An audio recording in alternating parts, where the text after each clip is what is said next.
Mirarem d'anar més ràpid, sobretot aquesta part introductòria. Amb l'Anna, sòcia de Cava, farem a mitges aquesta presentació. Jo faré una part introductòria, que aquesta pot passar molt més ràpid, perquè ja tindreu la presentació, la potencialitat turística dels espais fluvials, i l'Anna complementarà potser una mica totes les explicacions que han fet del Consorci del Ter, amb un informe específic que es va demanar també sobre els usos actuals i el que podria passar amb espais fluvials segons com vagin les coses. Segurament si no hi hagués criteri, com hi ha en el cas del Consorci del Ter, de gestionar aquests espais. Perquè és evident que els espais fluvials s'han convertit, i sobretot aquests últims anys, en un espai de referència per la pràctica d'activitats recreatives en el medi natural i turístiques, inicialment amb el senderisme, el cicloturisme, activitats aquàtiques, i van apareixent moltes més coses. A la tarda tindrem l'ocasió, amb l'Olga, de parlar d'activitats molt emergents, com lligades al benestar, al turisme regeneratiu, etc. Per què ha sigut així? Perquè els espais fluvials són espais que tenen caràcter, que tenen uns paisatges singulars, que a més fàcilment accessibles i fàcilment transitables. Moltes vegades es tracta de pendents suaus, evidentment no en aquest últim tram d'alta muntanya, però normalment sí, i això fa que siguin accessibles a molts tipus de públics, des dels de la meva quinta, famílies, etc. I tant és així que això ha anat fent que es vagi creant oferta turística i que els espais fluvials d'arreu d'Europa estiguin en els mercats. Fixeu-vos, no sé, això és un poti-poti d'alguns dels projectes. Evidentment em direu, sí, però això són grans rius, sí, però també n'hi ha de petits. Però tots els rius europeus tenen rutes associades. El Danubi va ser dels primers, el Rin, el Loira, i ara el Rin i el Loira estan connectats amb Euroveloç, vull dir, tota aquesta xarxa d'itineraris ciclables de tota Europa. Moltes d'aquestes xarxes coincideixen o totalment o amb trams molt importants amb espais fluvials. És el cas, per exemple, del Po, amb la ruta aquesta, la via francígena, que comença a Anglaterra i acaba a San Francesco d'Assisi, on va néixer el sant. La via Roina, que jo crec que va ser l'última que es va presentar de les grans vies ciclables i a peu de França. Me'n recordo que el 2018 van fer presentacions a dintre de la fira Fitzen van der Werf, tant a Gant com a Utrecht, i que cada presentació que feien, van fer 5 o 6 al llarg dels 3 dies, estava a rebentar de periodistes, d'operadors interessats en aquestes vies. A casa nostra també el Tajo ha fet un esforç important, molt vinculat a la cooperació transfronterera i a la navegabilitat, i és una rèplica del que va fer fa molts anys el Duero d'Ouro, i el Camino Natural de l'Ebro, que això no puc deixar d'explicar-ho, perquè és, si em permeteu, una mica grotesc. El Camí Natural de l'Ebro, que són cap a 900 quilòmetres des de Fontibre fins a la desembocadura, en què en fons de cohesió fa 15 o més de 15 anys enrere s'hi van gastar més de 1.000 milions de les antigues pessetes. Hi ha molts trams fantàstics, perfectament adaptats, hi ha unes guies meravelloses, però no hi ha ningú que ho comercialitzi ni que ho promocioni. No hi ha cap organisme que en tingui cura. Molts d'aquests espais han arribat aquí gràcies al suport de programes europeus. Per tant, Europa i la Comissió Europea també està alineat, ho hem vist claríssim amb el Consorci del Ter, amb tot el que han explicat, i cada vegada més. Ara, més recentment, amb els plans de sostenibilitat turística en podríem posar molt més, perquè l'Ebre, trams de l'Ebre, trams de rius, però, per exemple, un projecte molt que jo crec que serà de referència són aquesta línia de treball que fa uns anys va iniciar l'àrea de turisme de la Diputació de Barcelona amb les Vies Blaves i que ara consolida amb 3 eixos fluvials vinculats a l'Anoia, el riu Anoia, el Cardener i el Llobregat. Però no només grans rius, sinó que rius més petitets, dels quals el Ter poder és dels grans, que tenen rutes associades, veiem el Muga, el Fluvià, etc. I això fa que una comarca com l'Alt Empordà comenci a teixir tota una xarxa d'itineraris ciclables i a peu, en els quals combina espais de muntanya amb espais fluvials, connectant interior amb el mar, vull dir, donant una potencialitat enorme en tots aquests territoris. Aquest podria tenir que anar al revés. És dintre també d'aquesta línia de los caminos naturales, com hem vist el de l'Ebre, el Duero, també té el Guadiana, però aquests jo trobo que no tenen, de la mateixa manera que els rius europeus tenen visibilitat en els mercats, tots aquests els coneix molt poca gent. I em sembla que clients més amb operadors són molt poc visibles. En canvi, fixeu-vos, a França, aquests que hem vist, 900.000 ciclistes l'any al Loira, al Mosel 409.000 cicloturistes, el Danubi un impacte de més de 50 milions d'euros. He posat unes dades d'una enquesta que vaig replegar l'altre dia del Cahiers Pas, una enquesta de més de 3.000 francesos, en què se'ls preguntava sobre què opinaven dels espais fluvials. Més del 50% els agrada anar a peu i en bicicleta a vora dels rius. Un de cada 3 francesos hi practica activitats nàutiques, caiac, piragua. I per què? Per la tranquil·litat, perquè està fora de les zones saturades, alerta, aquí ens comencen a posar indicadors del que pot passar, i per conèixer una part molt desconeguda fins ara del país, perquè tal com ha explicat la Teia, els rius han sigut durant molts anys, a les èpoques de més industrialització, bàsicament unes clavegueres, uns escorros de l'activitat principal, que era l'activitat industrial i de les zones urbanes. L'activitat turística en aquests territoris, segons ells, té un impacte no només a la llongada, sinó que arriba a 5 quilòmetres a l'interior. És així que, per exemple, a França, aquesta marca de qualitat Accueil du Vélo també adhereix a empreses d'allotjament, d'activitats, de serveis, oficines d'informació situades a l'entorn de les rutes i a 5 quilòmetres a l'entorn. I fixeu-vos el cas de França, quants operadors d'arreu d'Europa programen. Aquest és de l'any 2012, el primer destí de turoperació de cicloturisme i senderisme és la vall del Loira. Evidentment no és només el riu, és el Castells, és el vi, és tot el d'això. Però, Déu-n'hi-do, per exemple, el canal du Midi o tota la zona del Roine, quina presència té en els catàlegs dels operadors. I una presència que es manté bastant constant. 2012-2019 es veu que, per exemple, ha baixat una mica el Regne Unit i Alemanya, perquè eren els principals mercats, però, per exemple, l'interès dels ciutadans espanyols per programar i per visitar rius francesos, fixeu-vos com ha anat creixent i com altres s'han mantingut.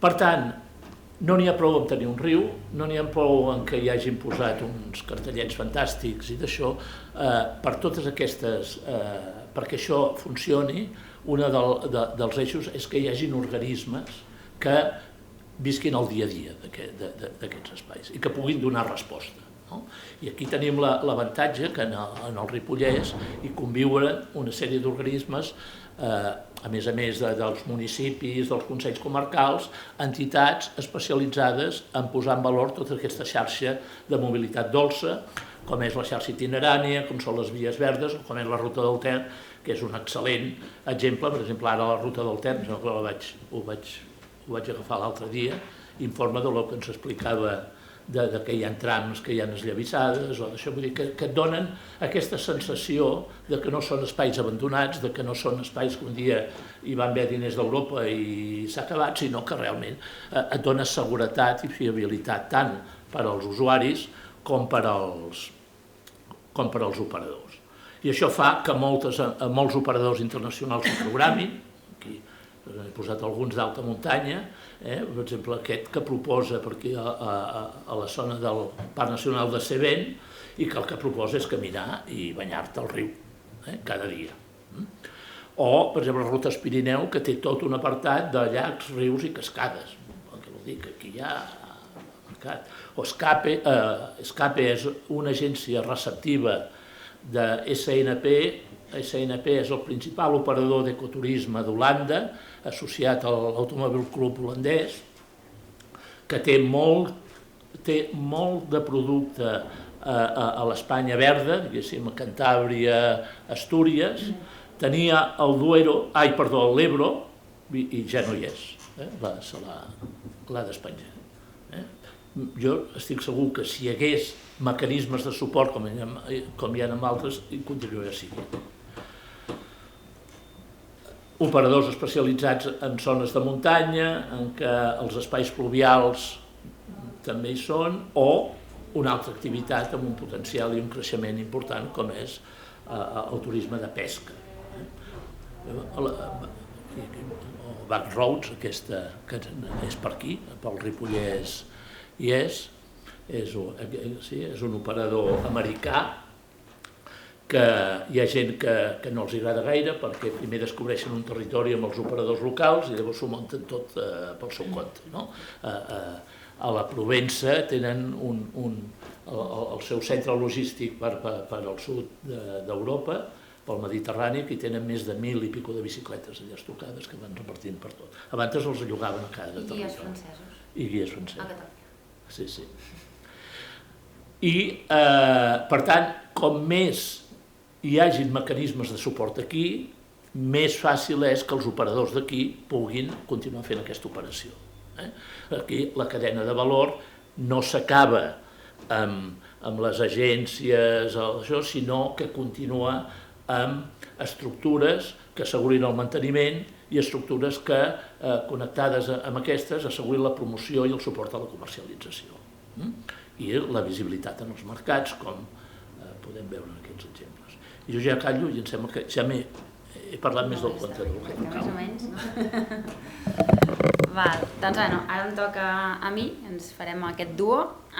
Jo parlaré una mica d'aquest informe d'avaluació i diagnosi del potencial turístic del riu Ter sobre serveis i activitats recreatives del riu, que vam fer pel Consorci del riu Ter l'any passat.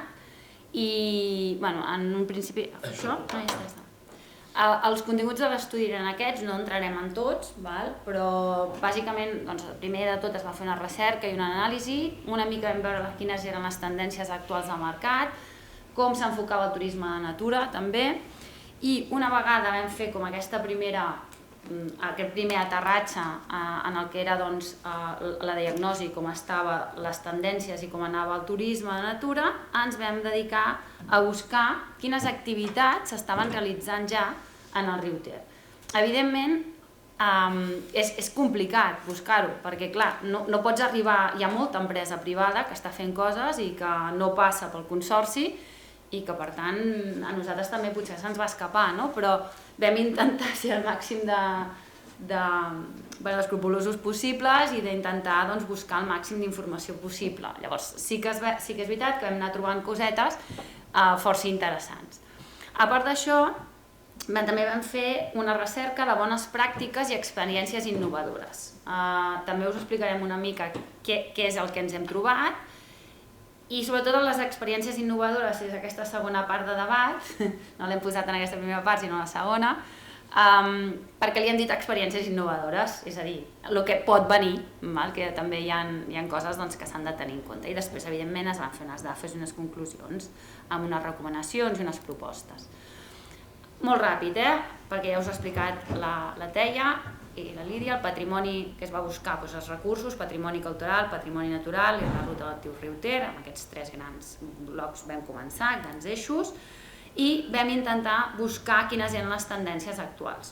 Les tendències actuals amb temes de Covid també, després de la Covid, van canviant, ens hem d'anar situant, hem d'anar veient com totes aquestes tendències van aterrant, perquè tampoc sabem què és el que es quedarà i el que no es quedarà, però en tot cas sempre hi ha el tema de la sostenibilitat cada vegada més important, el tema de la mobilitat i la mobilitat sostenible, que sí que és veritat que jo com a mínim vaig notant, sobretot a nivell d'estrangers, que cada vegada estan agafant més autobusos i trens per moure's pel territori, la singularitat de cada un dels territoris o dels productes, segmentació, com més segmentats estem i més enfocats al nostre tipus de client o al tipus de client dels espais i dels territoris, millor podrem treballar.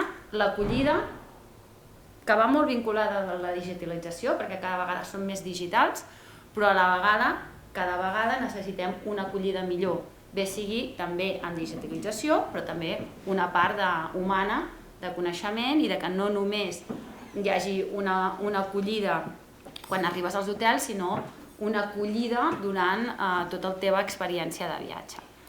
Llavors aquí, això seria una mica el que s'imposen, les tendències que s'imposen pel futur, la demanda d'aquestes experiències saludables i singulars en entorns sostenibles, la segmentació, la mobilitat, sobretot aquesta relació entre activitat física, salut i benestar, que després també en parlarem una estona, les grans oportunitats per comunicar i comercialitzar a través de la digitalització, vull dir, se'ns obre un ventall de possibilitats enorme.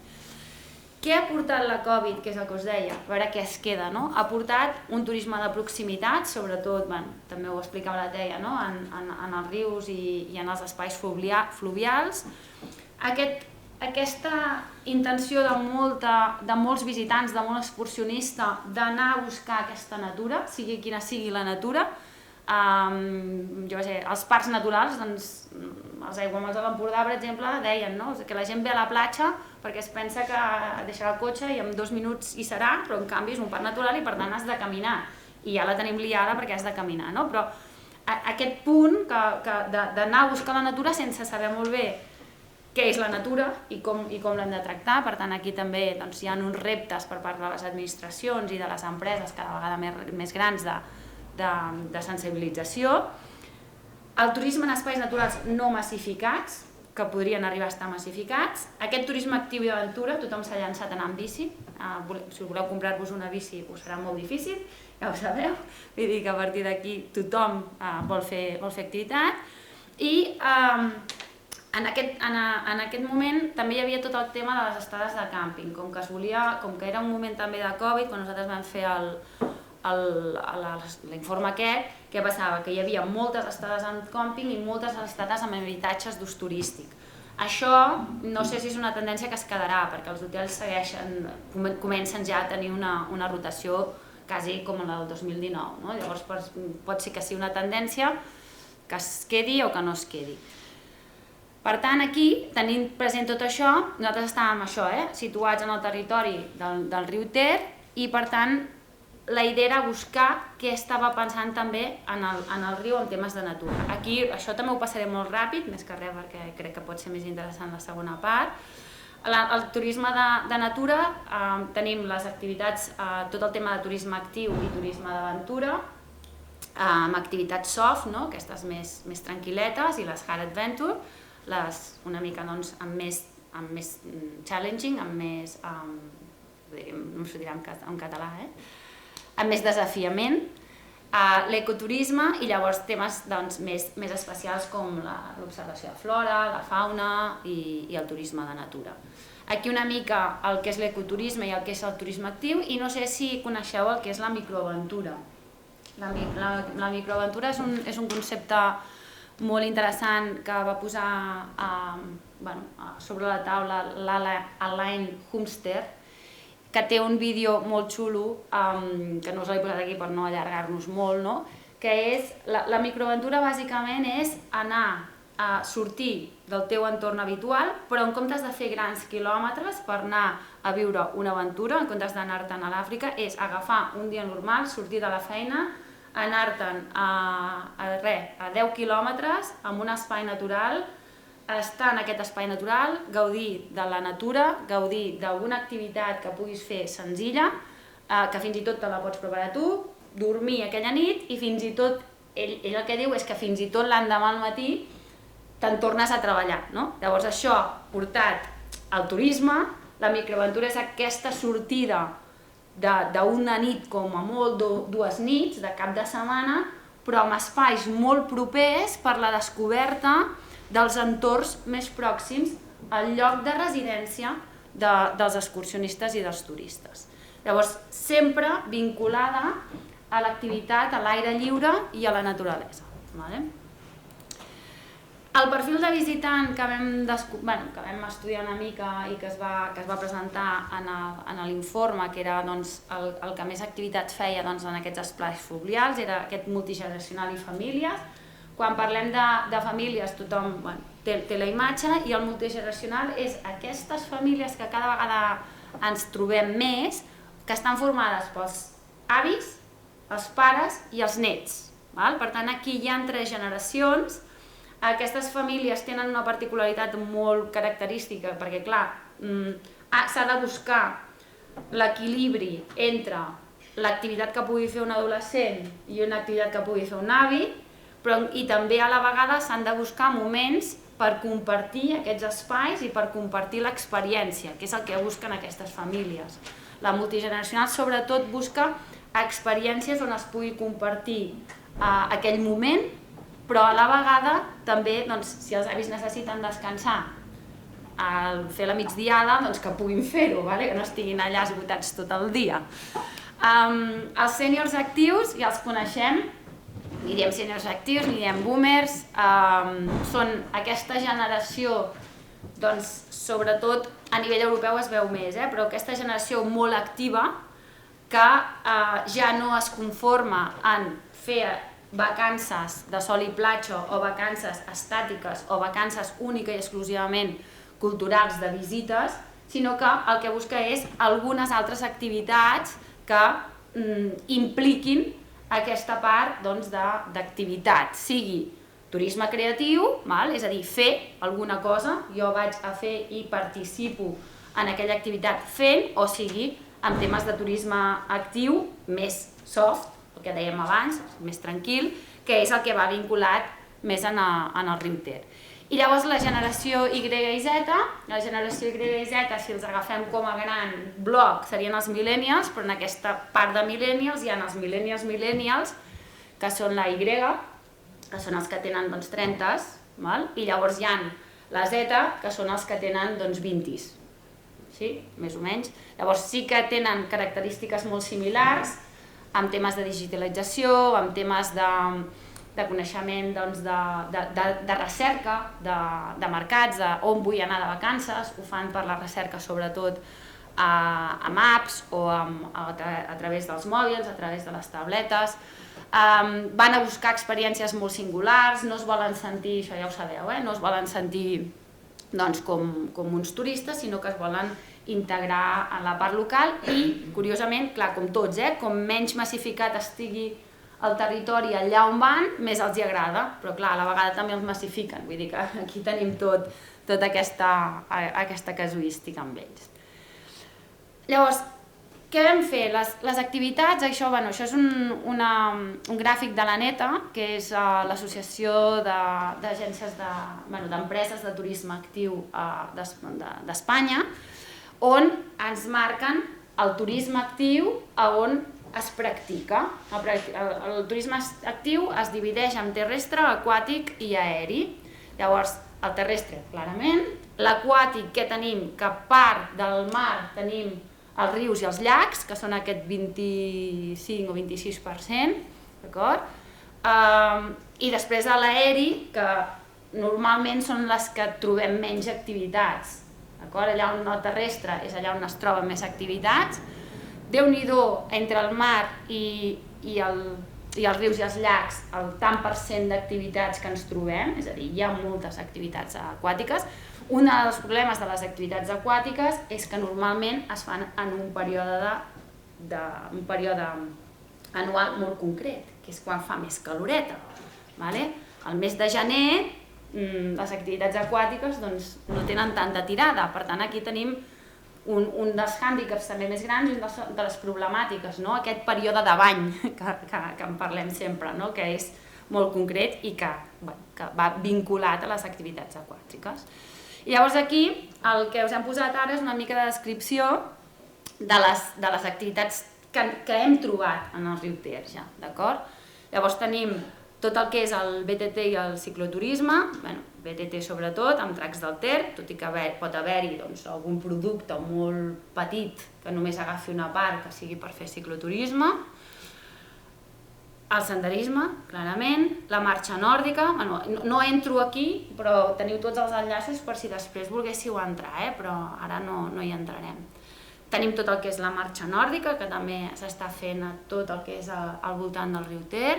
Tenim tota la part cultural, és a dir, tot el que va vinculat a activitats, més això, més de turisme creatiu, més de poder fer, de poder tocar, de poder participar com a activitat. L'observació d'aus, per exemple, en aquesta part d'Osona. Totes aquestes activitats, no us ho he dit, són extretes tant d'empreses privades que fan coses com la marxa nòrdica, que és una empresa privada, o Dracs del Ter, com entitats o administracions públiques. La part de cultura, per exemple, és del museu. Llavors aquí ho hem recollit tot, tant d'entitats privades, d'entitats públiques i culturals. L'escalada, aquí hi ha uns quants punts d'escalada. Rutes a cavall, també hi ha, per exemple, Maspaguina, que està fent rutes de cavall a tot el que és, en aquest cas, més a la gola del Ter i en aquella part del riu Ter. Educació ambiental, hi ha moltes parts també, moltes activitats vinculades a escoles, vinculades a l'educació ambiental. Segway, també se'n fa, és a dir, que hi ha una empresa que està ofertant Segway. I en activitats terrestres ens podem trobar altres. Ens ho hem trobat des de tallers d'edicions de vídeo que es fan en un dia concret, en un espai concret, fins a banys de bosc, ioga, trail running, o fer nits d'estels a la Cellera. Això normalment, aquí ens hem trobat, el que s'ha passat abans, són programacions més estables, és a dir, són productes turístics o experiències que sempre hi són. En canvi, això són activitats que es van fent. A partir d'aquí, clar, no hem pogut recollir les 1.000 activitats que es deuen fer a tot el Ter, però sí que hem intentat recollir al màxim perquè veieu també la diferència, que també a la nit també es fan coses, per exemple. En temes aquàtics, què tenim? Empreses com Caiac del Ter, que està fent tot el tema de caiac. El caiac va molt lligat amb el paddle surf. El paddle surf cada vegada es fa més, no només als mars, sinó també en els espais fluvials. El wakeboard i l'esquí, una cosa del wakeboard és que en alguns punts, per exemple, en aquest cas del Montse Park, posen blocs perquè es pugui fer piruetes, amb els diferents wakeboards, amb els diferents skates d'aigua, per dir-ho d'alguna manera. I després tot el que és ja l'esquí aquàtic, que això ja ho coneixeu també. El water cycling, aquestes, no sé si, jo això perquè ja es fan al mar, però també es fan al Ter. Són aquestes planxes de surf que són com bicicletes, que són com una espècie de bicicleta. Després ja veurem amb les experiències innovadores coses que ja evolucionen una miqueta més que això, d'acord? Però això ja ho tenim, és a dir, ja hi ha activitat vinculada a això i fins i tot, com podeu veure, hi ha lloguer vinculat a això. És a dir, ja no és només amb un guia com una experiència, sinó que jo et deixo i tu te vas, una miqueta.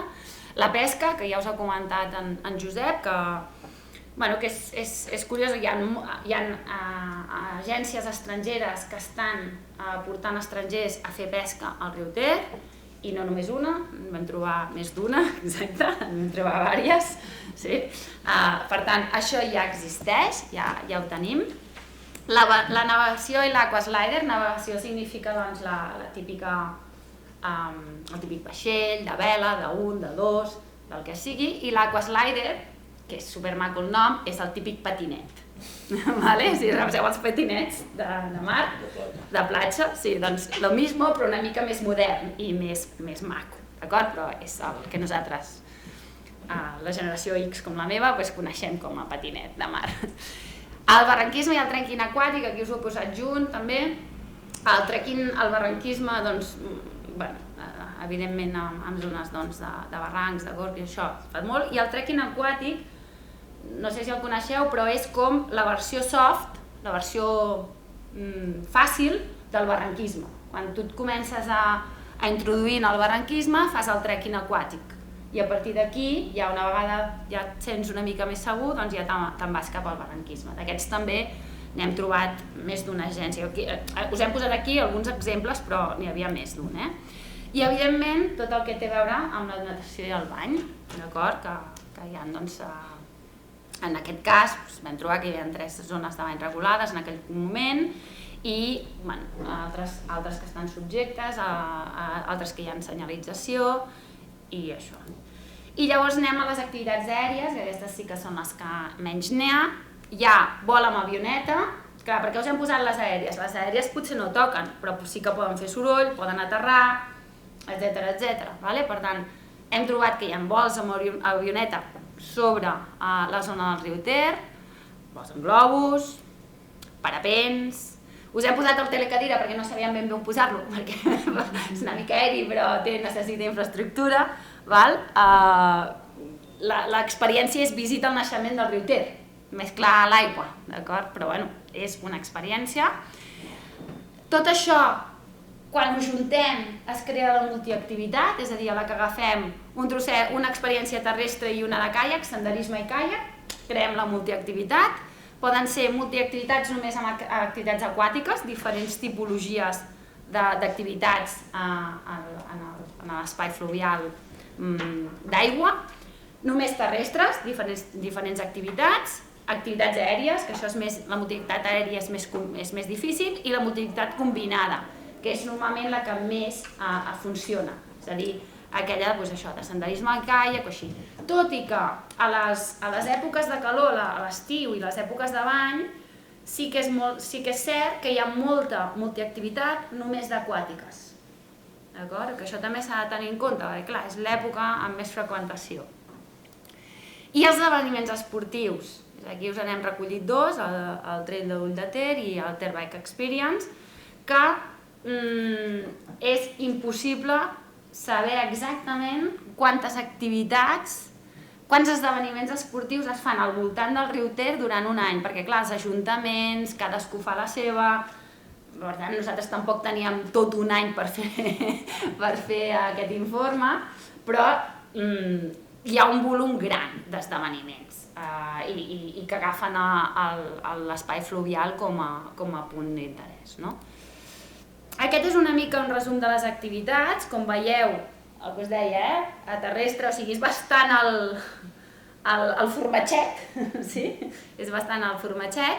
Què ens passa? Que aquestes activitats, bàsicament, a on es concentren? A pantans i embassaments, al naixement del Ter, en aquest cas, a la gola del Ter i al tram final, als afluents, com el Brugent, als gorgs del riu Ter i afluents, i als camins i senders del costat. Aquests són allà els punts on tenim més activitats, on s'ofereixen més activitats. A partir d'aquí, ara faré una espècie de parèntesi per explicar-vos una mica la problemàtica que tenim en temes de gorgs, no només del riu Ter, sinó de Girona, i una iniciativa que s'ha portat a terme des de la Diputació de Girona i el Patronat vinculat a això, a aquesta sobrefreqüentació que tenen sobretot els gorgs i aquests espais fluvials més sensibles, i es va decidir doncs, plantejar un projecte i presentar-lo a aquests planes de sostenibilitat que es van tancar aquest mes de maig d'ara fa 15 dies. Llavors, la Diputació de Girona amb el Patronat, la idea seva era, vista la problemàtica que tenen molts d'aquests espais amb aquesta sobrefreqüentació, alguns de vosaltres ja el coneixeu el projecte, sobrefreqüentació en èpoques de bany, ja s'estava treballant des de l'àrea de medi ambient per redactar una sèrie de diagnosis, perquè clar, heu de pensar que moltes vegades aquests gorgs estan situats en poblets molt petits, en municipis molt petits, amb poca capacitat econòmica, d'actuació ni de planificació. Per tant, ja des de la Diputació de l'àrea de medi ambient ja s'estava treballant per fer diagnosis i plans d'acció i models de gestió d'ús públic per la regulació d'aquests gorgs en diferents municipis. S'havia treballat fins al maig, s'havia treballat amb 17 municipis diferents i el que s'ha fet amb aquest planes és augmentar fins a 32 municipis. És a dir, aquests planes intervenen, estan ficats a dintre del projecte 32 municipis que tenen més o menys les mateixes problemàtiques. Llavors, la idea era, bàsicament, intentar minimitzar aquests impactes negatius buscant mesures de gestió, creant plans d'usos públics. L'objectiu general, assegurar la conservació dels valors naturals i paisatgístics dels gorgs i altres espais aquàtics a les comarques gironines, perquè no només s'ha centrat únic exclusivament en gorgs, hi ha algun altre espai, fomentant un ús responsable durant tot l'any i creant noves oportunitats de dinamització turística sostenible, allà on estiguin ubicats. Tot això es vol fer com? Doncs valoritzant, donant valor als recursos que ja té el territori, per dissenyar una estratègia de turisme sostenible i regenerativa que redistribueixi els fluxos de visitants en el temps i en l'espai. És a dir, la idea és, molt bé, la gent se'n va cap a un gorg, però al voltant, a l'entorn d'aquest gorg, a l'entorn d'aquest espai fluvial, hi ha més coses. Hi ha patrimoni que és molt interessant. Per tant, com redistribuïm aquest flux cap al coneixement d'aquest territori allunyat dels gorgs, aquests 5 quilòmetres que deia el Josep al voltant dels rius, doncs els hem de redistribuir donant valor, posant en valor tot el que hi ha al voltant. I no només el temps, és a dir, no només en l'època de bany, sinó que sigui una activitat que es pugui fer tot l'any, perquè evidentment visitar un recurs cultural es pot fer tot l'any, no cal que sigui en el mes d'agost. Això com es farà?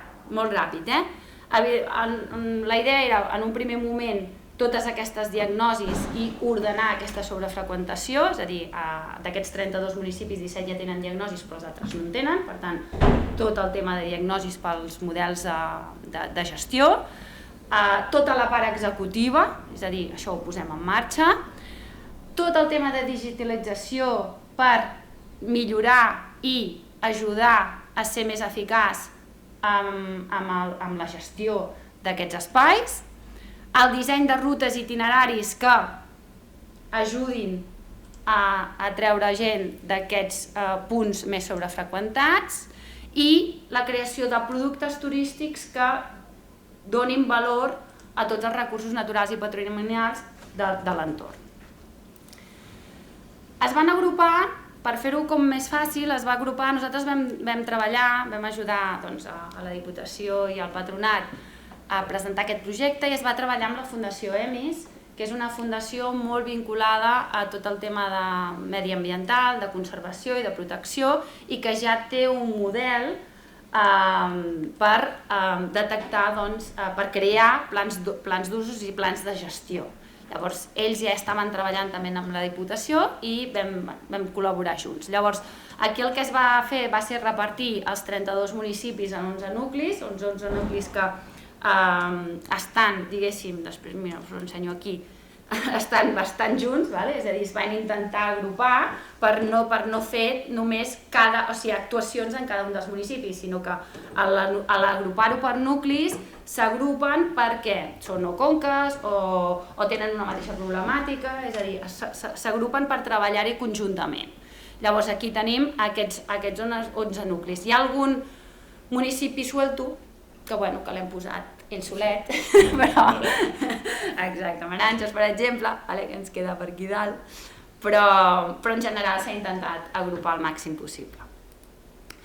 Tot això que us hem explicat es tradueix en unes accions concretes. Aquestes accions concretes les hem dividit en accions més de medi ambient, accions més turístiques i accions que són globals, és a dir, que pertanyen tant a medi ambient com a turisme. La part de medi ambient és totes aquestes accions més d'intervenció, com és la gestió i l'ordenació de l'espai, la restauració ambiental, és a dir, hi ha actuacions de restauració en aquells municipis on ja tenen sobretot un pla d'usos ja fet, d'acord? La governança i la regulació d'aquests usos, les accions de comunicació específiques i hi ha una altra part que aquí ho hem posat com a contractació de campanyes d'educació i vigilància ambiental i és molt bé. Tot això ho intentem regular, intentem restaurar ambientalment espais degradats, però a l'agost hem de ser sincers i ens vindrà tothom, o al juliol o als caps de setmana de juny. Per tant, ha d'haver-hi també una campanya, que n'hem dit campanya de vigilància, però és algú que estigui regulant aquestes entrades i que estigui també sensibilitzant perquè els usuaris tinguin cada vegada més opcions, no només per anar a banyar-se. Tot això va vinculat també amb turisme. Hi ha una primera part que es vol fer un pla d'acció amb un inventari de recursos perquè així sabem què és el que hi ha, és a dir, és important la creació d'itineraris, d'itineraris que connectin els gorgs amb itineraris que ja hi ha, amb vies verdes que ja existeixen, és a dir, no anem a crear-ho tot de nou, sinó anem a buscar què és el que hi ha, què és el que tenim més a prop i intentem, a partir d'aquí, buscar les maneres més fàcils que la gent pugui sortir dels gorgs per conèixer el territori. Temes d'accions formatives, sobretot amb els empresaris, per tal de dinamitzar i ajudar a les empreses a digitalitzar-se, i no només als empresaris, sinó també als gestors públics. És a dir, si en una de les accions és posar uns comptadors per saber la capacitat de càrrega d'un espai i per saber quanta gent ens passa, potser els gestors públics que han de gestionar aquest comptador necessiten saber com funciona i necessiten una capacitació sobre en aquest cas aquest programa concret. Tot això no seria res si no fem una creació de producte i la creació de producte evidentment no pot anar única i exclusivament de la mà de l'administració pública, sinó que ha d'anar de l'administració i dels empresaris privats i del teixit privat. Llavors aquí es va proposar també tot el tema de cocreació de producte amb networking i veure si les empreses poden començar a crear aquest tipus de producte amb un relat molt concret que vinculi el que s'està fent, és a dir, no és un relat sobre gorgs, no és un relat sobre espais fluvials, sinó que és un relat sobre l'entorn i la descoberta de l'entorn d'aquests espais. Per tant, no és posar més gent a dintre els gorgs, sinó que la idea és treure gent dels gorgs.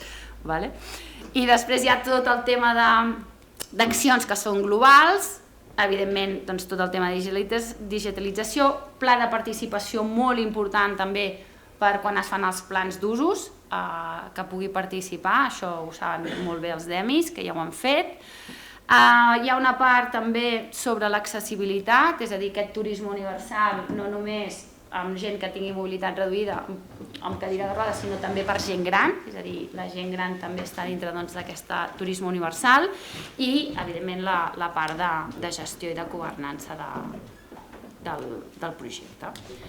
S'han demanat 4 milions d'euros i hi han involucrats 32 municipis que han volgut participar en el projecte, de tota la província de Girona. I després, ja ràpid, perquè... Llavors, aquí us presentem unes bones pràctiques en d'altres territoris. Per exemple, aquí a Trois-Rivières del Canadà, si vosaltres entreu en l'espai web, en la seva pàgina web, veureu que al final tots els productes, totes les experiències són molt semblants. Però, per exemple, què tenen aquí? Tenen regulat una experiència que és vol amb hidroavió. Nosaltres això, en el Ter, encara no ho hem... Com a mínim l'any passat no estava localitzat, que ningú volés amb hidroavió sobre el Ter i acabés aterrant en un pantà, Però ahí està, s'està fent al Canadà, per tant, és una de les experiències que estan regulades i ho tenen molt ben muntat. Amb l'helicòpter comença a haver-hi. Amb l'helicòpter comença a haver-hi, però no poden aterrar al pantà, no? Encara.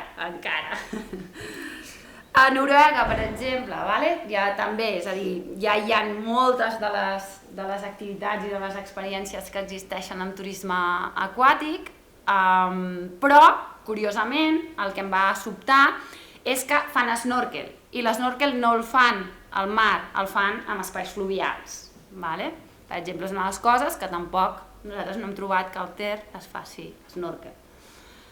Potser amb d'altres, ara em direu, no, jo al riu no sé quin conec que fan snorkel. Això potser sí, nosaltres vam fer l'estudi sobre el Ter, però aquí està.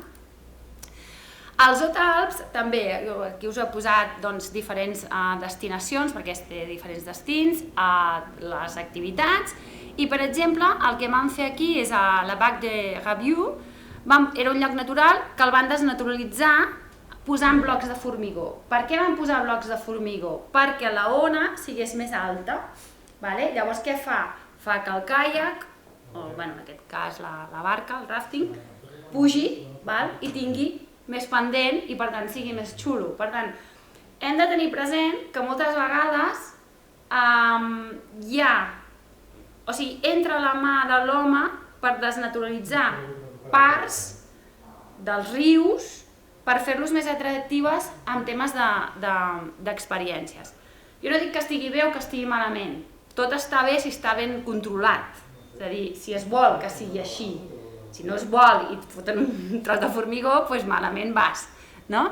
Però, per tant, són experiències que en aquest cas a Haute-Alpes funcionen. Al Rivière-Sultan, el que també ens va sorprendre és que hi havia el típic parc dels arbres, aquells que vas amb tirolines, d'acord? Però clar, en comptes de ser dintre d'un espai de bosc, era al costat del riu. Llavors què té? Té tirolines que el que fan és passar de punta a punta de riu. No sé si existeix aquí, a Catalunya, però jo no ho he trobat. Nosaltres no ho hem trobat. Però en canvi sí que existeix a França. D'acord? Aquesta és una altra de les experiències que hi ha. I aquí, a Serre-de-Ponson, a França, el que vam trobar és, a part de tot el que és les platges en embassaments i pantans, que a França estan molt urbanitzades, per dir-ho d'alguna manera, i molt regulades, i amb banys, aparcaments i serveis i tot això, en aquest cas el que trobem són unes piscines submergibles i flotants de 250 metres quadrats. Per què? Perquè el bany es veu que era perillós a tot el voltant de l'embassament, del pantà. Llavors, què van fer? Per evitar que la gent es tirés i que hi haguessin accidents i morts, el que van fer van decidir regular l'espai de bany creant unes piscines flotants, que són les que teniu aquí. I també a la Serre-de-Ponson, que això no és tan, al Plan d'Embrun, això no és tan raro, perquè això segur que ho heu vist, això d'aquí, segur que ho heu vist al mar. Els inflables aquests que, jo sé, Sant Feliu de Guíxols n'hi ha, no sé on em vas dir l'altre dia que també n'hi havia, a l'Estartit n'hi ha, doncs això traslladat a embassaments, pantans i llacs, d'acord? Que també existe. A part de tot el que pugui haver, doncs, minigolfs, clubs de tennis, aquí a França és que estan superurbanitzats aquests espais. Llavors, us he posat Turisme Astúries perquè em semblava molt interessant la seva web, perquè tenen només un apartat de turisme fluvial, amb totes les activitats de turisme fluvial. Aquí el que tenen com a gran esdeveniment és el Sella, i també aquí s'ha de pensar en aquesta capacitat de càrrega, és aquí tenim un esdeveniment que porta milers i milers de persones, però després què passa? Si et fas molt famós perquè portes aquest esdeveniment i fas la baixada del Sella, quina capacitat de càrrega tens? Llavors això és important també regular-ho. Els vam fer unes petites propostes en el Consorci, bàsicament és una recollida d'informació amb unes enquestes periòdiques, uns plans d'usos específics segons la zona, és a dir, allà on hi havia més sobrefreqüentació o eren punts més sensibles, doncs fer pla d'usos concrets, potser no un pla d'ús general, tot i que ara estan fent el pla d'ús més general, la desestacionalització en promoció d'activitats fora de l'època de banys, aquests panells informatius també per redistribuir els fluxos a l'entorn dels punts sensibles, potenciar la ruta del Ter, que ja ho estan fent, també tota la web, amb un portal que incorpori tota l'oferta d'activitats i el desenvolupament d'algunes activitats que porta, sobretot que tinguessin en compte que hi ha algunes activitats que porten associades a això, a la creació d'infraestructures, i per tant que ho tinguessin en compte. I ja està. La meva part ja està. Ara venia la teia. Aquesta tercera part l'hem fet una mica així de taula rodona i és per acabar. La idea és que la Teia i l'Anna facin una pinzellada d'espais fluvials, usos i per freqüentació, zones de bany, i al seu torn l'Anna faria aquests exemples ja sobre territori o bones pràctiques. I intervenir una miqueta, a mesura que elles hagin fet la presentació aquesta tipus càpsula, si surt algun dubte, alguna cosa, poder generar aquest espai de trobar.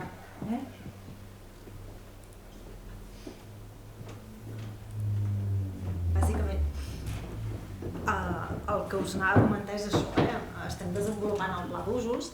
El pla d'usos el vam iniciar el 2018, però ens vam encallar, vam fer la primera fase de la tramitació ambiental i un primer document d'abans.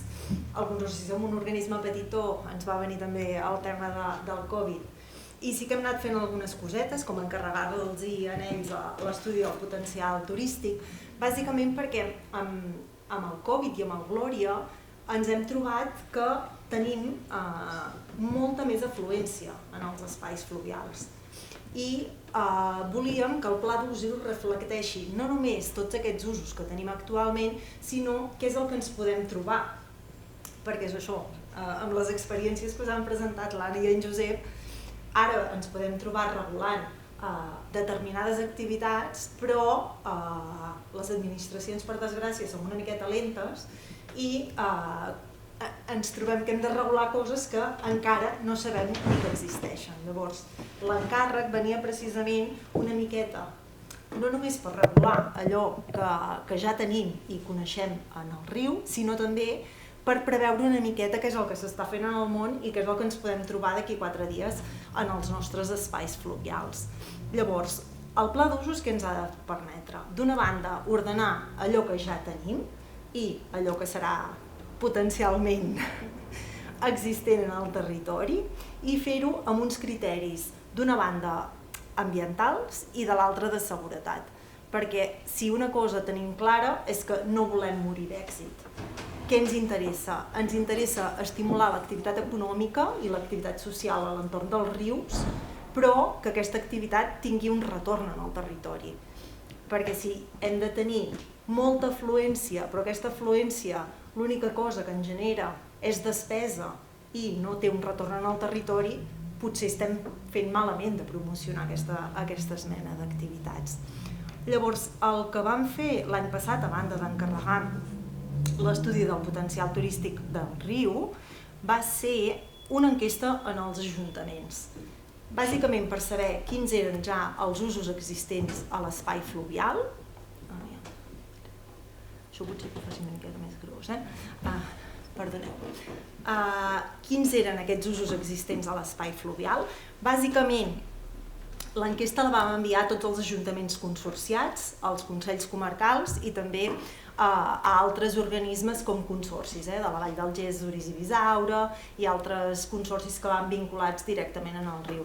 I què ens trobem? Doncs que bàsicament les activitats que es fan en el riu són sortir a caminar i a córrer, el ciclisme, però també hi tenim temes de pesca recreativa, però també hi tenim altres usos, a banda de banyar-nos, com són el famós botellón o el tema de les autocaravanes, que cada vegada estan proliferant més, o alguns que ha apuntat l'Anna, de globus aerostàtics i curses organitzades, que cada vegada n'hi ha més, punts d'escalada, temes de circulació motoritzada també i altres usos.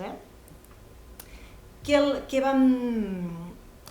vam demanar en els ajuntaments? Bàsicament, si havien notat afluència després del Glòria i després del confinament. Bàsicament, per què després del Glòria? El Glòria va suposar una transformació molt important del riu i ens va redescobrir moltes platges fluvials que en els últims anys havien estat colonitzades per vegetació. Llavors, el fet que hi hagi nous codolars i noves platges fluvials ha fet també un efecte crida. I el confinament el que va fer és que, com que no ens podíem moure del municipi o de la comarca, també ens quedàvem més en aquest territori que ja tenim. El que vam demanar-los també era d'on venien aquests nous usuaris.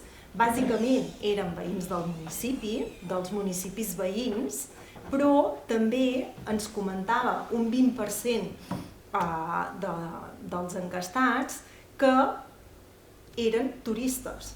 Llavors, és això, ja hi ha un efecte crida de turisme en els espais fluvials. Fixeu-vos també en el tema dels pescadors. El tema de pescadors està generant una activitat econòmica que comença a ser notable en el riu Ter, especialment a les zones de pesca intensiva, una de les quals, que està situada a aigües avall del Pasteral, està considerada com una de les millors zones de pesca de truita d'Europa i la millor de l'estat espanyol. Llavors, està generant un dinamisme econòmic que no podem deixar de considerar. Pel que fa a la temporalitat, sobretot ens deien que els usuaris hi van caps de setmana i festius, però també hi ha indrets on els usuaris hi van cada dia de la setmana i després el que comentàvem, a l'estiu tenim una gran afluència, però també estem notant que a primavera i en alguns indrets durant tot l'any hi tenim afluència. Pel que fa a les hores, hi havia més predomini de les hores de tarda, però matins i tardes tampoc és que hi hagués massa diferència d'usuaris.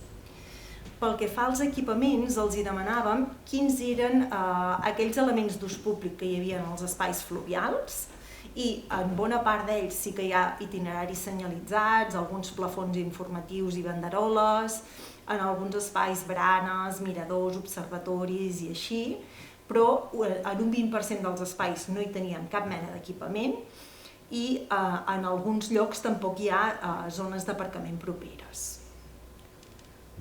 I el que també els hi vam demanar és si hi havia serveis de manteniment o de vigilància dels espais.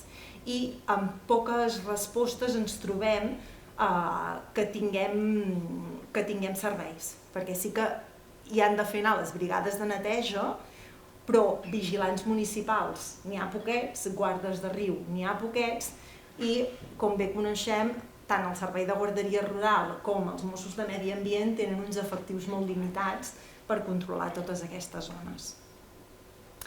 També els vam demanar si hi havia activitats empresarials vinculades a l'àmbit fluvial i, si us hi fixeu, bona part dels municipis i ens que van contestar, ens van contestar que hi ha poques activitats que se centrin a l'espai fluvial. D'impacte econòmic, aquí sí que això és una patacada. Un 50% dels encastats ens diuen que no només l'impacte econòmic és negatiu, no hi ha un retorn en el territori, sinó que a més els usuaris generen despesa. Llavors, el que ens hem de posar a treballar entre tots és precisament per revertir això.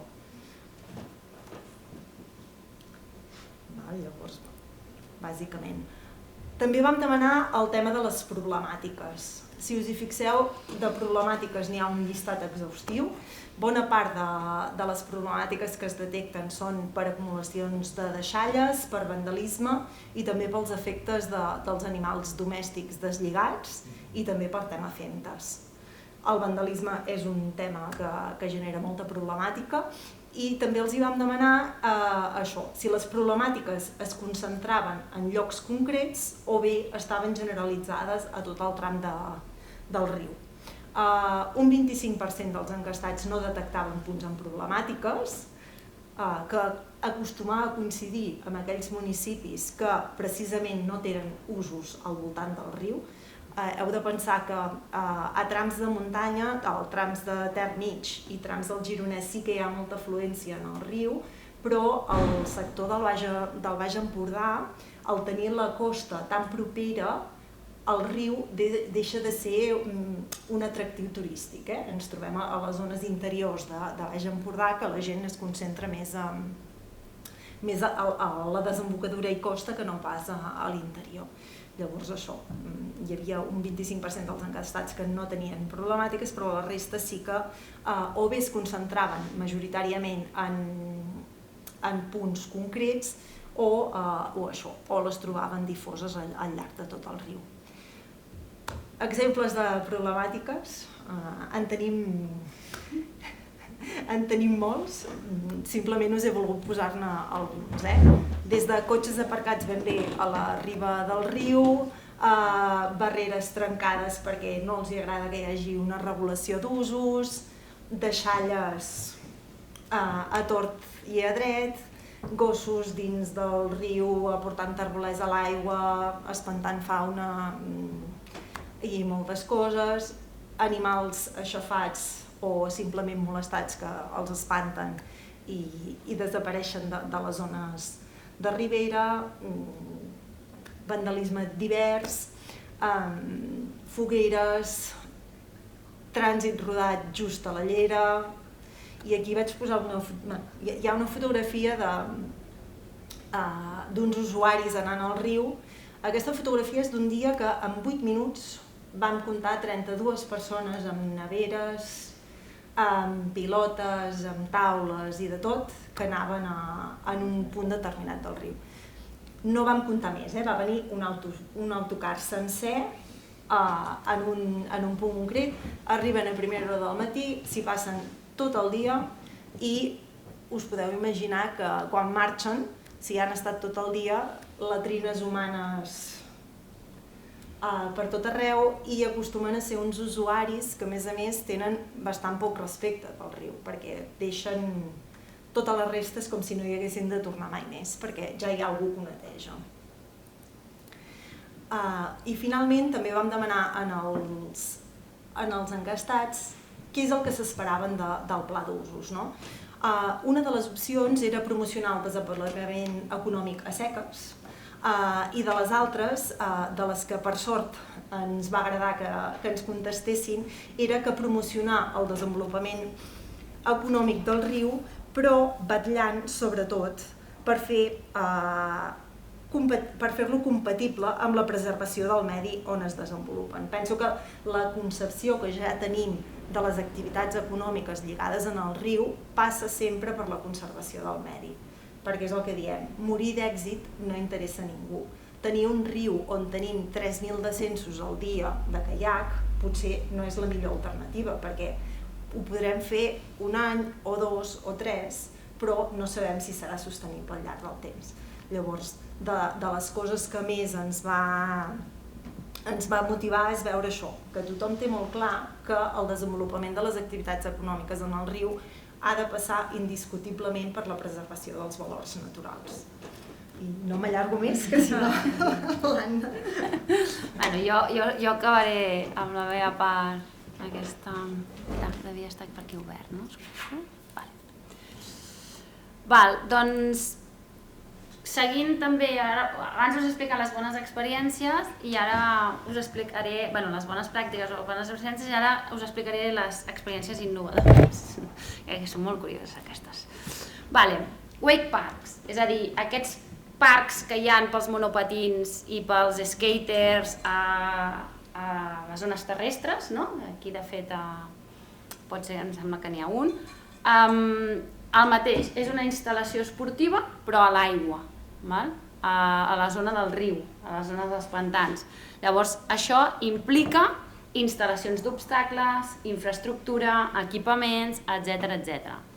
Les bicicletes d'aigua i dròpter. Aquestes experiències no les vam trobar al riu Ter, també és veritat, però els hi vam posar perquè eren coses que havíem anat trobant també, que no estaven regulades, tampoc vam trobar que hi hagués ningú a nivell europeu que ho estigués regulant, d'acord? En un espai com els de França o així, però que ens va semblar interessant que es tingués en compte.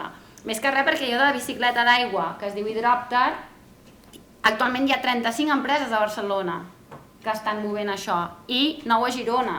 Doncs en algun moment de l'existència apareixeran per la zona del Ter, no sé quan.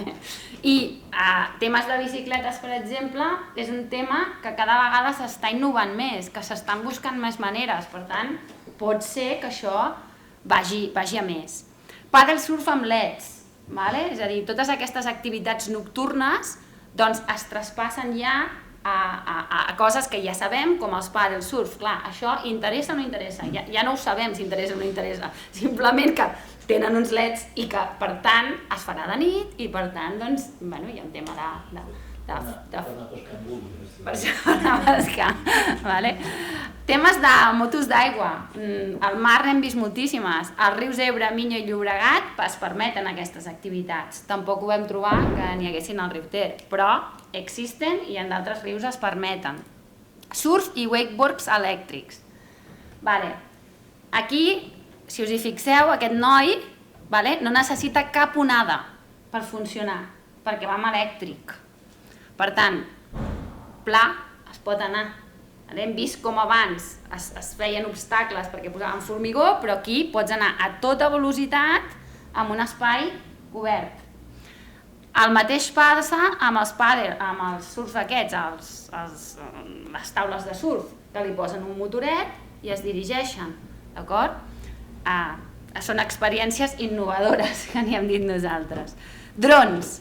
He vist que a l'enquesta hi havia el dron, però hi havia el 0, però... Perquè el dron està bastant regulat, ja? Sí, està bastant regulat, però tu pots treure't el carnet de dron i fer-lo volar allà on vulguis, de fet.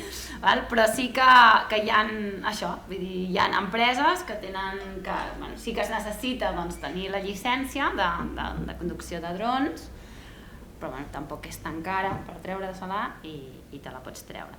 Els hidrospeeds, tu baixes amb aquesta tauleta i amb les aletes et tires i apa, a baixar pel riu, d'acord? Sense massa control, és directament. Això, si per exemple aquesta activitat sí que n'hem trobat que es fa molt a França i en rius francesos, i l'última imatge era perquè a partir d'aquí és un vaixell submarí que pot anar pel mar, també pot anar pel riu, i el que ha de dir la imaginació i la tecnologia, és a dir, cada vegada la tecnologia va més i per tant poden sortir més coses que no hem detectat. I aquí doncs, el debat està obert una mica pel que vulgueu. Voleu fer alguna pregunta? Algun comentari sobre les experiències innovadores? O les bones pràctiques, que també hi havia coses? A nosaltres ens va sorprendre una miqueta això, totes aquestes experiències innovadores, perquè quan et planteges el reguitzell d'activitats que encara no tenim, però que sí que et pots trobar que poden arribar. Ens preocupa una miqueta això, que moltes vegades el fet d'obtenir llicències per noves activitats o simplement no es demanen llicències i apareixen, és el que hem de vetllar, perquè si volem preservar els espais naturals, doncs hi ha algunes activitats que no són compatibles entre si. Ara mateix tenim un conflicte bastant emergent en el tram aquest de pesca intensiva que us comentava, d'aigües de Vall del Pastral, perquè l'Ajuntament vol promocionar una activitat de navegació, de caiac, i els pescadors s'han posat en peu de guerra. I llavors és això, amb el pla d'usos haurem de trobar la manera d'intentar compatibilitzar els usos o bé d'establir o franges horàries o organitzar les activitats de manera que siguin compatibles entre si o no, o determinar que hi ha determinats punts que l'activitat preferent és una o altra, perquè és això, si un pescador amb mosca està al mig del riu i baixa un caiac, a vegades, si és una persona gran, quan estàs amb les botes i dintre el riu no és tan fàcil moure't. I si el caiaquista no és algú que domini suficientment l'embarcació, és fàcil que hi hagi riscos per la seguretat de les persones. I el que dèiem també, també és important, si parlem de preservació del medi natural, establir franges horàries. Si les activitats en el riu es fan tant de dia com de nit, no deixem que les hores crepusculars i d'albada, que són les hores que la fauna va i ve del riu, tinguin el seu descans i la seva zona de recollida. Llavors, en el pla d'usos també ens plantegem això, l'establiment d'unes franges horàries pel desenvolupament de certes activitats. No és el mateix que hi hagi una persona o 10 passejant tranquil·lament per camins establerts que no que hi hagi tot un munt d'activitats que es facin des de les 6 del matí. O del surf de nit. O del surf de nit. Temblets. El que comentes, el de regularitzar i intentar trobar que casin les diferents activitats. I més que res, entenc també valorar el perfil de client que consumeix aquest tipus d'activitats, si realment tindrà cura de l'entorn, és el que busquem, és el que no busquem. I entenc que massificar o buscar algunes activitats més comercials està molt bé, però potser hem de tenir en compte on les volem i si nosaltres com a comarca, en aquest cas nosaltres, us voleu posicionar com a tal, o que realment respiri un altre tipus de producte i un altre tipus de perfil. És com lo dels... És com això, els arbres, els parcs aquests dels arbres. Interessa que hi hagi parcs dels arbres en un espai fluvial? Doncs potser a nivell de comarca no interessa, o a nivell de Riu Ter no interessa, potser interessa a nivell de Llobregat, no tinc idea, però potser hi ha alguns espais que seria interessant, però d'altres que no, clarament, Llavors, clar, és aquesta regulació d'allò que es vol en funció, com has dit tu, del target i de... Sí, una mica clar. En cap cas, amb el tema d'experiències de benestar sí que ens trobem que és un perfil de públic que normalment ja té una certa pedagogia, és molt curós amb el medi, llavors saps que fent un tipus d'activitats en aquesta línia t'assegures una mica més les condicions en què et pots trobar i com et poden anar evolucionant, però no amb els altres casos que comentaves, que és una llàstima, de tot el dia, no retorn en el territori i a més al contrari una despesa afegida de manteniment. I crec que el que estan a buscar és realment públics que valorin l'entorn i ens el cuidin i ens el mimin. Jo opino igual, però també em surt la curiositat que heu dit de potenciar la pesca, però tampoc sé fins a quin punt tampoc és... O sigui, que tindrà un voluntariat de... Clar, però és el que ara comentàvem, no ens interessa un volum elevat d'usuaris, perquè a més a les zones de pesca intensiva, segons la regulació de pesca, tu pots tenir un número d'usuaris al llarg del dia. En aquest tram que comentava de pesca intensiva donen 16 llicències al dia. Però bueno, hem d'avaluar la capacitat de càrrega i a més és un públic que només de veure'ls, amb l'equipament que porten a sobre milers d'euros amb canyes, amb celebrets, i és un públic que no t'interessa que te'n vinguin centenars que no gastin un duro. És un usuari que bé, fa una activitat que no té un efecte significatiu pel medi, però en canvi pernocten, esmorzen i dinen en el territori. I a més, normalment van amb guia de pesca. Per tant, estan fent una despesa en el territori que, des del punt de vista del Consorci, és la que hem de potenciar. Val més que n'hi hagi 16 en aquest tram i 20 en no sé quin altre, que no pas que en vinguin 150 més perfil del que va a l'embassament de Susqueda, que està generant unes problemàtiques bastant considerables, que xarxes il·legals, fan foc a ple agost, deixen totes les deixalles. És això, és intentar regular perquè tinguem activitats que ens portin gent al territori que aporti, no que perjudiqui. I llavors, potser no és tant molta gent, sinó poqueta i que generi activitat econòmica. Que tingui l'essència, intentar mantenir l'essència del territori. No us heu plantejat, perdó, fer alguna activitat que incorpori a la gent ajudant el riu? Sí, això. Sap, que la gent pugui fer alguna activitat que sigui realment un retorn per l'entorn, no? La recollida de residus o... Això se n'organitzen de periòdiques i, per exemple, aquest any, al febrer del 2023, organitzarem una jornada de voluntariat a tot el riu Ter i a tots els afluents, precisament per això. El que passa és que moltes vegades les campanyes del Let's Clean Europe o així es fan en èpoques que potser no és l'època més idònia per fer-ho en el riu. Perquè ens trobem que al mes de maig, que és quan es fa el Let's Clean Europe, tenim les romegueres i les ortigues que ens arriben a la barbeta.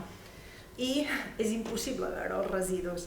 Llavors, a nivell de riu, és molt més interessant fer-ho al febrer, que surts de Nadal, que ningú té un duro per fer activitats, i a més tens la vegetació esmorteïda que et permet veure els residus perfectament. Llavors sí que anem fent diferents activitats. I al Consorci també organitzem al llarg dels caps de setmana de l'any, no moltes, però sí algunes activitats de descoberta del riu. Activitats gratuïtes, amb unes quotes d'assistents reduïdes i això, que et poden anar fent tastets d'activitats en el riu i d'activitats més soft, marxa nòrdica, observació d'estels, anellament d'ocells, aquest tipus d'activitat per enllaminar tant a la població local com a visitants perquè els facin. I després això, un cop has fet una activitat d'aquestes que potser ha de ser gratuïta, que te l'ha fet una administració, tu després, si l'has gaudit, buscaràs una empresa que et continuï fent aquestes diferents activitats. Probablement aquí també ens falta una mica de pedagogia que hi ha qui organitza l'activitat afegeixi una part que realment tingui de retorn cap al territori.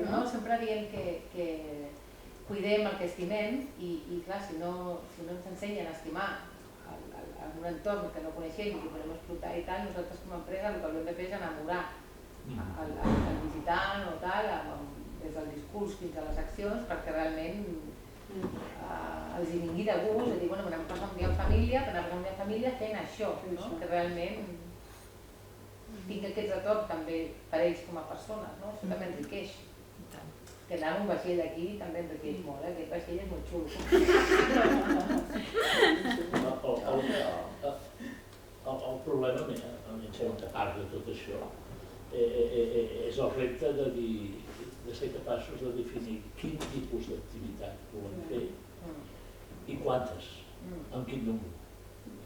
Perquè, esclar, si una activitat és bona i funciona, llavors s'engega l'efecte moda i es va replicant aquesta activitat.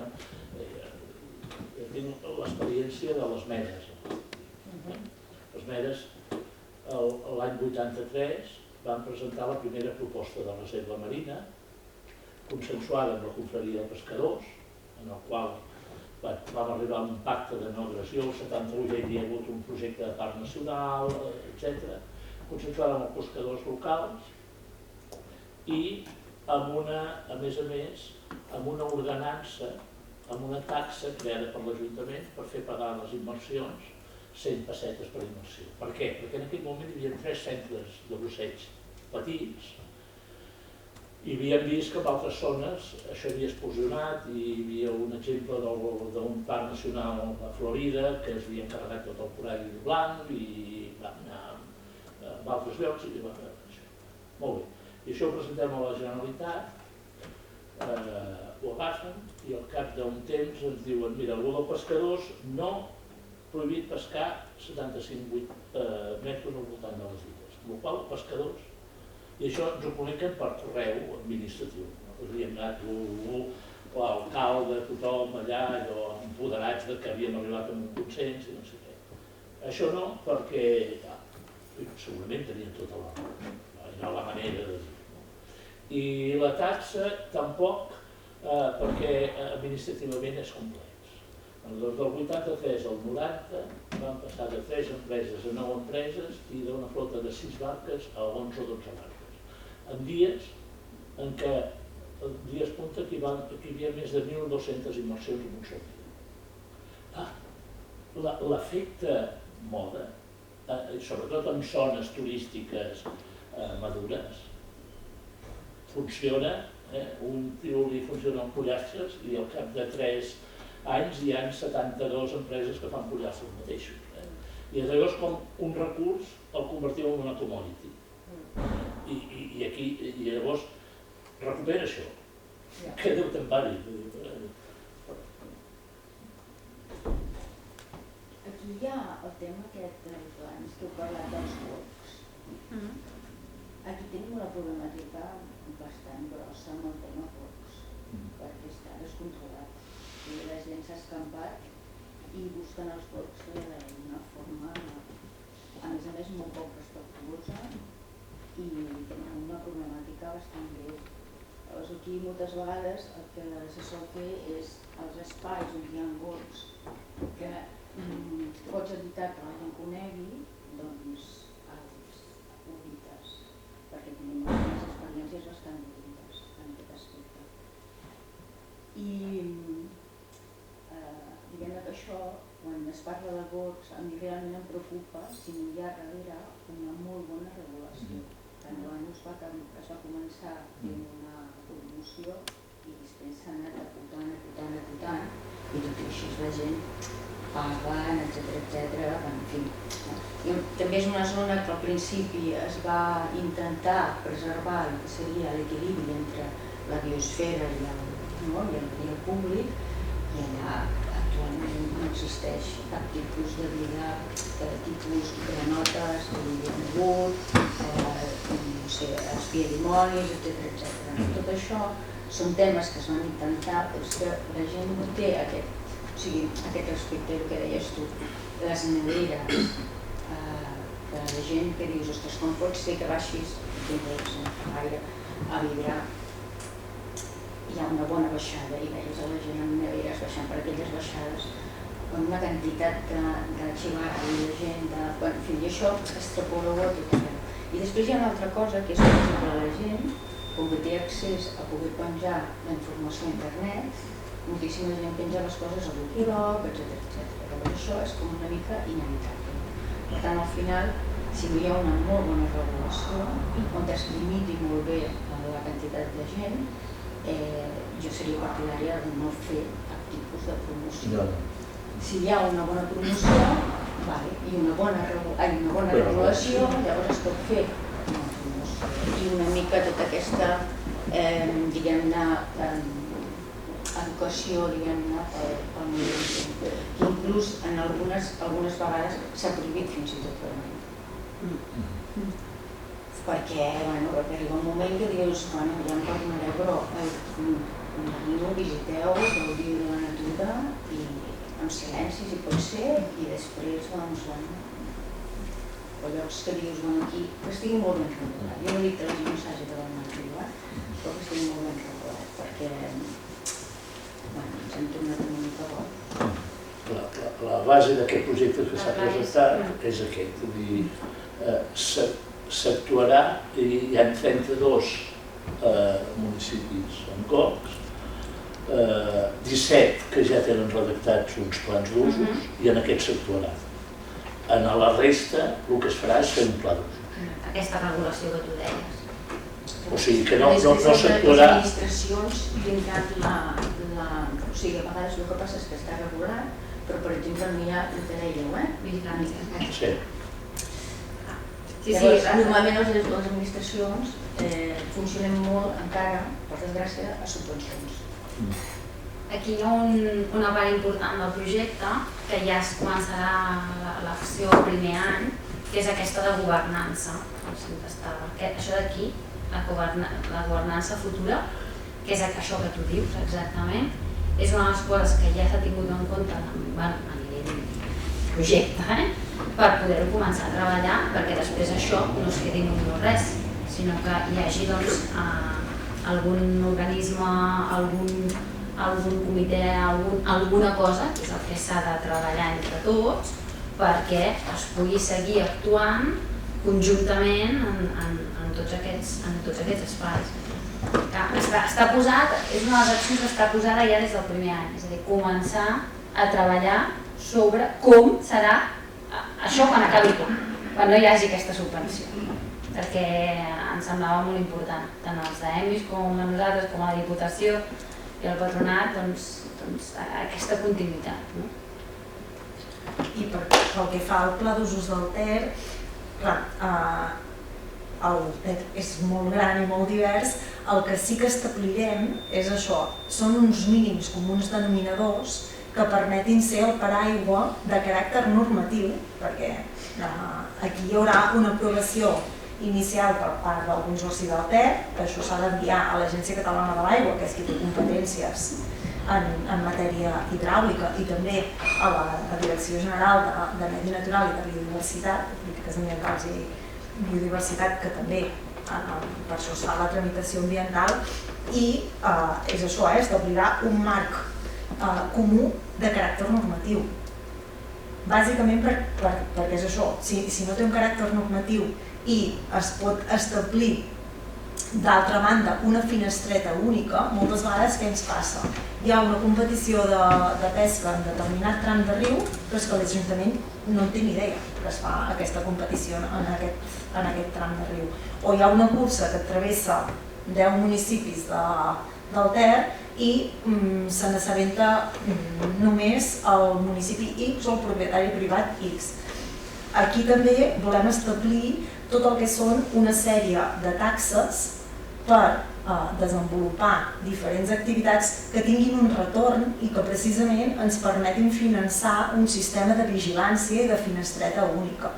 Per què? Perquè si cada activitat que es fa en el riu arriba en una finestreta única i aquesta finestreta única es deriva a totes les administracions i a tots els organismes implicats, ja sigui el Parc Natural, ja sigui el Consell Comarcal, ja siguin els diferents municipis i també l'administració hidràulica i medi ambient, anirem tots una mica més coordinats i podrem això, ser molt més àgils i preveure les problemàtiques de determinades activitats. També es preveu l'establiment de fiances, perquè moltes vegades què passa? La cursa X que organitza l'associació X, doncs resulta això, han demanat un permís a algun propietari privat, però ho empastifen tot amb cintes i allà ningú les va treure, o els usuaris són usuaris que no estan prou conscienciats i resulta que tenim tot d'ampolles de begudes energètiques i embolcalls de barretes energètiques. Doncs si establim això, una finestreta única amb una fiança i que cadascun d'aquests participants destini €1 a conservar el riu, doncs això, tindrem recursos precisament per vetllar perquè no degradem aquest recurs que és el nostre medi natural, en aquest cas l'espai fluvial. A dia d'avui, abans de tenir el pla d'usos, diguem-ne, per fer una activitat, una cursa, o ja per instal·lar-se una empresa a desenvolupar una activitat de caiac, o fins i tot per instal·lar elements fixes d'aquests, tipus wakeboard, o quina mena de marc legal hi ha?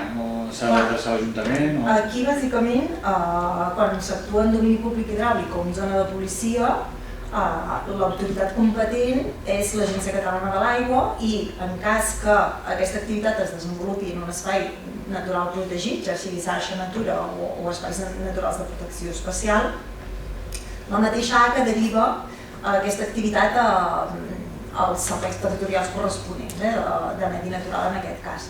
Però què ens passa? Moltes vegades la cursa informen que es farà aquesta cursa una setmana abans i els serveis territorials van fins aquí de feina i en tenen 30 per informar. Llavors moltes vegades has d'anar a correcuita a fer informes i acaba sent això, ni ho sap l'Ajuntament ni ho sap molta de la gent.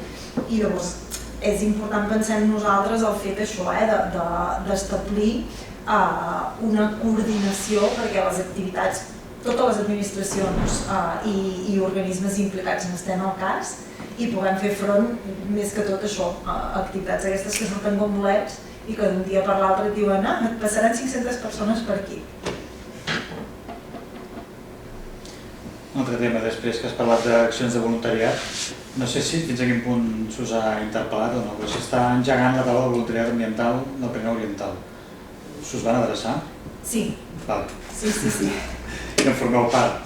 Perquè d'entrada, això es coordina des del Servei d'Educació Ambiental de la Generalitat, es presenta aquesta tarda a Pau de Segúries, però s'està engegant encara, hi ha una secretaria tècnica i sé que es va interpel·lar el Parc Natural, no m'ocupo jo directament, però el Consorci d'Espais d'Interès Natural del Ripollès, el Parc Natural de la Zona Volcànica de la Garrotxa i l'EIM d'Alta Garrotxa, però no tenia clar si el Consorci del Ter estava interpel·lat i com que parlaves abans de les jornades d'educació, de voluntariat que dinamitzeu. N'organitzem de puntuals, el Consorci sí que ens van contactar, el que passa és que vaig excusar l'assistència perquè avui estic tot el dia aquí, a la sessió al matí de la tarda i després de la taula de mobilitat amb els alcaldes del Ripollès, llavors vaig excusar l'assistència. No tant de cara a la presentació, que és anecdòtica, sinó per formar-ne part permanentment. Sí, això sí, vam demanar que ens informessin respecte a tot el desenvolupament i com s'aniria gestionant. Vale.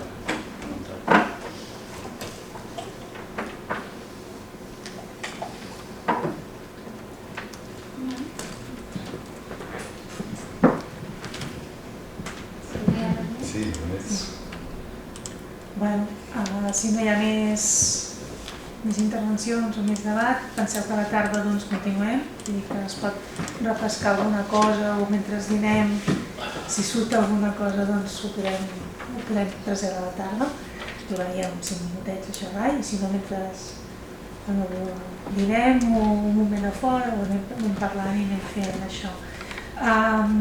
Agrair-vos la vostra participació i la vostra assistència.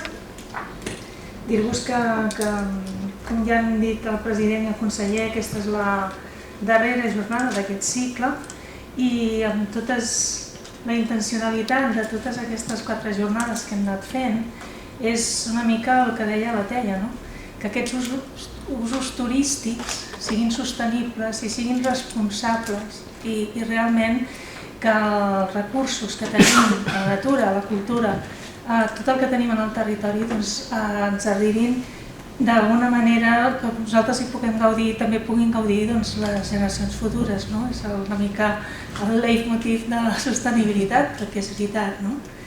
I res, agrair-vos això i convidar-nos a la tarda. Estem aquí, la Raquel està a Turisme a Ripollès Desenvolupament, l'Albert està al FEDER d'aquí del Consell Comarcal, el FEDER Gran, el FEDER 1, i l'Andreu i jo estem al FEDER Petitó. I res, a la vostra disposició i merci, Anna, Teia, Josep, Lídia, per acompanyar-nos. Moltes gràcies.